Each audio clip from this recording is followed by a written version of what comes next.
قرآن سے بات شروع کی ہے، وَنُنَزِّلُ مِنَ الْقُرْآنِ مَا هُوَ شِفَاءٌ وَرَحْمَةٌ، جس کے اندر شفا بھی ہے اور تمہاری جسمانی بیماریوں کا بھی علاج کرتی ہے یہی کتاب، اور یہی کتاب تمہاری اخلاقی بیماریوں کا بھی علاج کرتی ہے، اخلاقی بیماریوں کا بھی علاج یہی کرتی ہے۔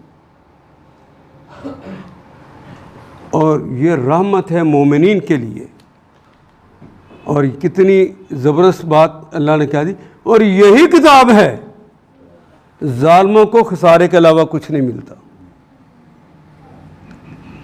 امت بنایا تھا نا، سارے علماء جو ہیں اس کو جانتے ہیں کہ نہیں، پھر بھی فرقہ فرقے میں تقسیم کرتے ہیں، وَلَا تَفَرَّقُوا پڑھ کے، وَلَا يَزِيدُ الظَّالِمِينَ إِلَّا خَسَارًا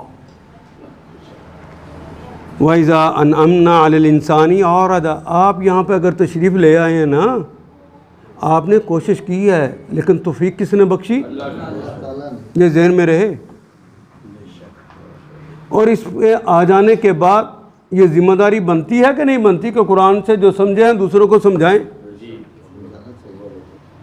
بنتی ہے یا نہیں بنتی؟ ہم سن کے اگر چپ رہ گئے تو اس حکم کی خلاف ورزی ہو جائے گی نا کہ بلغوا انی ولو آیا، چاہے ایک ہی آیت کیوں نہ ہو اس کا ابلاغ کر دو جو تمہیں سمجھ آ گئی۔ یہ تو ابلاغ فرض تھا یا نہیں؟ اپنی بیوی پر، اپنے بچے پر، اپنے، ہم سب سے زیادہ ڈرتے ہیں تو اپنے گھر والوں کو دین سکھانے سے ڈرتے ہیں، کیونکہ آپ پتہ ہے کہ غصے میں آ کے میں نے اس کے خلاف حرکت کر دی تو بیوی نے بھی کہنا ہے یہی دین تو ہمیں سکھا رہا تھا، یہ سکھایا تیرے دین نے۔ تانے ملیں گے، اس لیے ہم سکھاتے ہی نہیں، دین کی بات ہی نہیں کرتے۔ یہ تو آپ نے آنکھیں بند کر لی ہیں، تو آنکھیں بند کر لینے سے بچ جاؤ گے؟ نہیں۔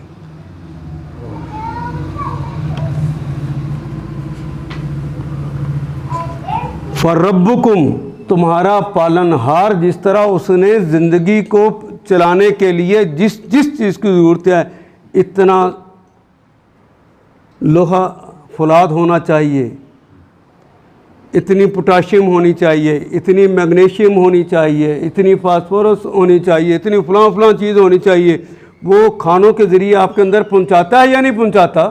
اس کا اہتمام کر رکھا ہے کہ نہیں؟ اور انہی چیزوں کا ٹیسٹ بھی آپ کے اندر ڈیولپ کر رکھا ہے یا نہیں کر رکھا؟ آپ اسے کھاتے ہیں نا، اس کے اسی طرح اس نے اس کا بھی انتظام کر رکھا ہے، تمہاری عادات جو ہے وہ قرآن کے سانچے میں ڈھلی ہوئی رہیں، وہ دوسرے سانچے میں نہ چلی جائیں۔